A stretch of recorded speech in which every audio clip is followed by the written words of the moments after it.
A bandeira verde é a nova cor dos positivistas da burocracia oligárquica. Este é o Visão Libertária, sua fonte de informações descentralizadas e distribuídas. Na cidade de Brasília, que é a capital do socialistão brasileiro, o governo distrital aderiu à demagogia ambientalmente correta e proibiu a distribuição de sacolas de plástico em lojas e supermercados.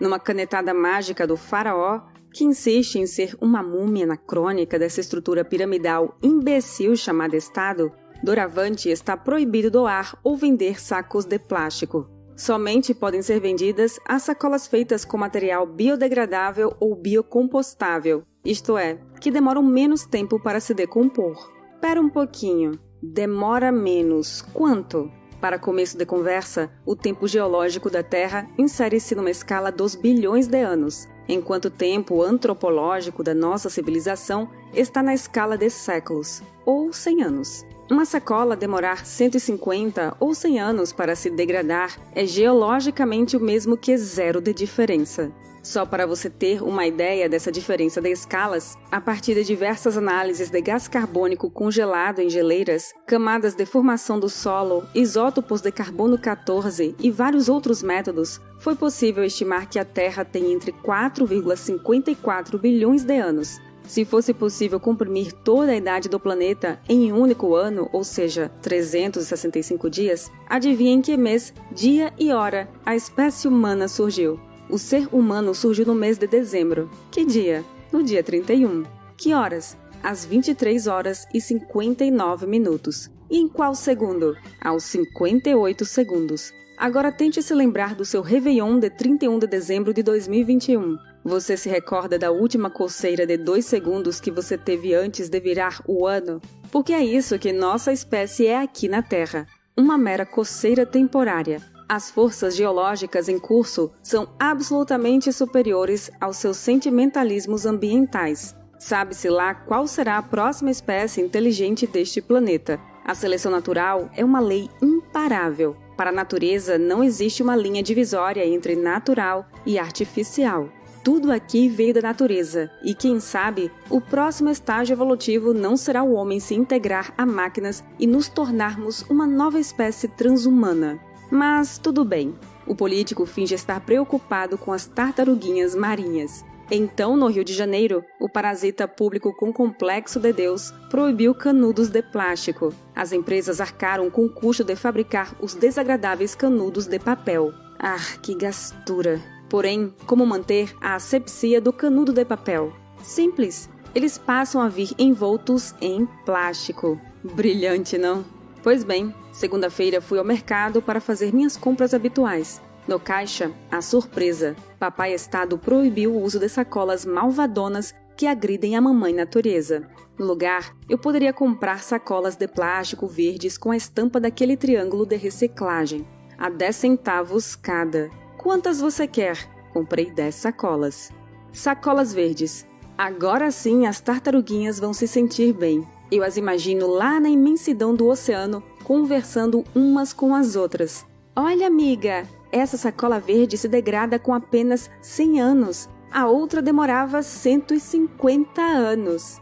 É mesmo, amiga? E elas são tão verdinhas, né? Combinam com o fitoplâncton e com meu casco. Ah, como as tartarugas devem estar se sentindo em casa ao redor de um monte de saco verde, não é mesmo, Papai Estado?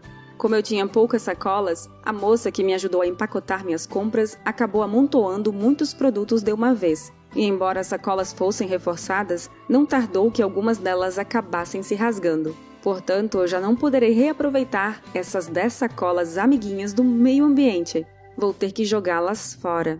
Se fossem os sacos plásticos brancos de antes, eu os teria reaproveitado para o lixo do banheiro e da cozinha, ou para transportar roupas, para levar vasilhames, e por aí vai. Mas não. Como diriam as ovelhas da nova revolução dos bichos, saco verde bom, saco branco mau. Saco verde bom, saco branco mau. Em uníssono. Sacolas reforçadas. Em casa eu pesei uma sacola verde dessas. Deu 5 gramas. As sacolas antigas eram de 4 gramas. 1 grama a mais significa que a cada 4 sacolas ecológicas, entre muitas aspas, é como se eu tivesse uma sacola branca normal a mais. Então, que redução ambientalmente amigável foi essa? Para inglês ver, diria minha mãe. A sacola reforçada, reutilizável, agora custa 10 centavos cada. Esses 10 centavos devem pagar o 1 grama extra de material plástico delas. Você compra menos sacolas e coloca mais produtos dentro dela. O que ocorre então? As sacolas rasgam. Cheguei em casa com menos sacolas viáveis para serem reutilizadas como sacos de lixo.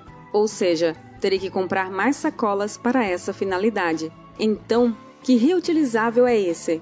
Agora eu tenho que comprar mais sacolas, ou seja, mais plástico. Espero que as tartarugas marinhas não se importem com os novos sacos de lixo azul que comprei para substituir os sacos plásticos brancos de supermercado que eu usava para o lixo.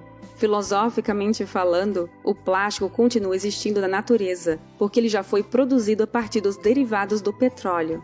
Ele apenas está sendo beneficiado de uma indústria para outra. Em vez de ser sacola de plástico branca, agora mais leve e em maior quantidade, ele será sacola verde mais densa, mas em menor quantidade.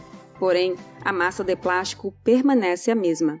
Além disso, para a natureza, no seu tempo geológico impossível de ser compreendido pelo cérebro humano, o plástico é apenas a mesma substância material que sempre existiu nela e que apenas mudou de forma. A massa do planeta se mantém praticamente inalterada. As únicas forças capazes de reciclar de modo significativo são as geológicas. Intemperismo, ciclagem de nutrientes, movimentos tectônicos, mudanças no eixo da Terra, trocas de calor, erupções vulcânicas, entre várias outras. Mais de 90% de todos os seres vivos que já existiram desapareceram antes mesmo de a espécie humana surgir. Quem matou esse tanto de bicho e planta? Ah, foi a natureza, né? Essa mamãe assassina. É uma presunção muito bizonha achar que podemos destruir os oceanos. Será que nos esquecemos que mais de 70% do planeta é água? Parece que não compreendemos a extensão dos mares, da imensidão profunda azul, o mistério das fendas abissais. Novas espécies marítimas são descobertas com certa frequência. O famoso biólogo Thomas Huxley, avô do escritor Aldous Huxley, disse certa vez ao Parlamento Britânico, o qual já iniciava as discussões ambientais, que era impossível para a espécie humana exaurir os oceanos, pois o poder de regeneração era simplesmente grande demais. Daí no sábado fui a uma feira. Comprei castanhas do Pará. A moça da tenda colocou a mercadoria numa, adivinhe só, sacola plástica branca. Nada mais agorista do que isso. O pequeno comércio está cagando e andando para a imposição dos parasitas públicos. Entretanto, as grandes redes de supermercado ficam reféns dos burocratas fiscais. Assim, a propriedade privada do supermercado passa a ser constantemente violada por decretos executivos. Agora vocês são obrigados a aceitar animais dentro. Agora vocês têm que exigir máscara na cara do povo. Agora vocês não podem dar sacolas de plástico. Em contrapartida, os pequenos comércios, os feirantes, não têm como cumprir essa imposição dos sanguessugas. Sairia caro demais e a massa de plástico não deixaria de existir. Para resolver esses problemas ambientais do oceano, há duas vertentes anarcocapitalistas. Primeira, privatização de áreas do oceano com vistas ao proprietário lucrar com os serviços ambientais prestados pelo mar. Daí seria o caso de uma rede multidisciplinar de oceanógrafos, biólogos e economistas tentar fazer alguma valoração econômica de como tais serviços fazem toda a cadeia produtiva lucrar. Segunda, tecnologia de reciclagem, despoluição e substituição de materiais. Nada disso terá que vir de um verme que depende de votos de uma massa gadosa e ignorante. Governos só atrapalham. Mesmo quando a máquina estatal se movimenta para ajudar a sociedade, o incentivo dela é primeiro alimentar a si mesma ao custo de mais impostos e dívidas. À primeira passada de olho, as regulações e controles de preços exigidos pelos governantes podem parecer benéficas para os governados, mas o que não se enxerga é que no longo prazo, esses autoritarismos não apenas deixam de alcançar os objetivos a que se propuseram, como também dão prejuízo à sociedade. Obrigada por sua audiência! Este artigo foi sugerido e escrito por Rods, revisado por Donda e narrado por Baby Yoda. Se você deseja acompanhar nosso conteúdo, inscreva-se no canal e clique no ícone de campainha. Até a próxima!